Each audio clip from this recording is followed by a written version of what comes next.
Traditionally, residents of small towns feel safe. It is believed that everyone knows each other, and their quiet lives are shielded from the curiosity of random visitors. However, reality often surprises us unpleasantly, and even in the safest places, tragedy can strike. Such was the case with the town of Mount Holly in South Carolina in the 1980s. In 1987, just days before Thanksgiving, the town was shaken by an event that shattered its peace.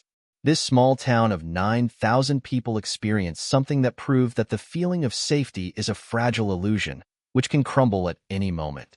On November 21, 1987, 26-year-old Karina Sagers-Malinowski didn't show up for work at a small shop in Somerville, where she had worked for just 6 months. Her boss, knowing Karina as a punctual and responsible person, immediately grew concerned. Since she was not someone who would be late, he went looking for her and soon found only her car. The car was parked near the locked gates of the plantation where her husband, Stephen Malinowski, worked as a caretaker. There were no signs of a struggle inside the vehicle. Only the driver's and passenger doors were open, creating the impression that Karina had left in a hurry. It was expected that she would be found within a few hours, but her disappearance remained a mystery. Stephen told the police that the night before, they had a serious argument, and late in the evening, Karina left the house. After that, no one saw her again. The police launched an energetic investigation. Helicopters, specially trained dogs, and volunteers scoured the area. However, no traces of her were found. No witnesses, no clues, no leads. The town was left in shock. But the tragedy didn't end there. About a year later, on October 4, 1988, Karina's 11-year-old daughter, Annette, also disappeared without a trace. She was last seen around 7 a.m. at a school bus stop near the place where her mother's car had been found. Drivers passing by saw the girl with her dog waiting for the bus, but when it arrived, Annette was already gone. Her disappearance was discovered by her stepfather, Stephen, only in the afternoon when she didn't return from school. He found a note on the bench at the bus stop: "Dad, Mom is back. Give the boys a big hug." Handwriting experts confirmed that the note was written by Annette, hastily. However, whether she wrote it voluntarily or under duress was impossible to determine. Annette's disappearance added even more mystery to the case of her mother.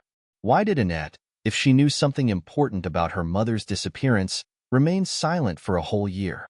Why was only she taken, while her younger brothers were left behind? Despite a thorough investigation of the 6,000-acre plantation, no clues were found. The investigation hit a dead end, and the town began forming theories. Some believed that Karina had run away with her daughter. Others suggested that both had been killed, but there were no answers. The prime suspect was Stephen. In the year of Annette's disappearance, he relinquished his parental rights to his sons and sent them to a foster home, raising even more suspicion.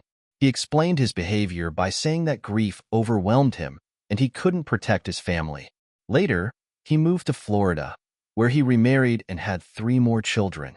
Yet, his past continued to haunt him. In 2000, an anonymous call was made to the police, claiming that the remains of Karina and Annette could be found in Sumter County. Despite searches with trained dogs, no remains were discovered. The questions remained unanswered. Mount Holly still holds onto this tragic mystery. The locals continue to discuss the disappearances of Karina and Annette, adding fictional details and theories to the story. But one thing remains unchanged: no one knows what really happened to them. What do you think? Where did Karina and Annette go? Share your thoughts in the comments.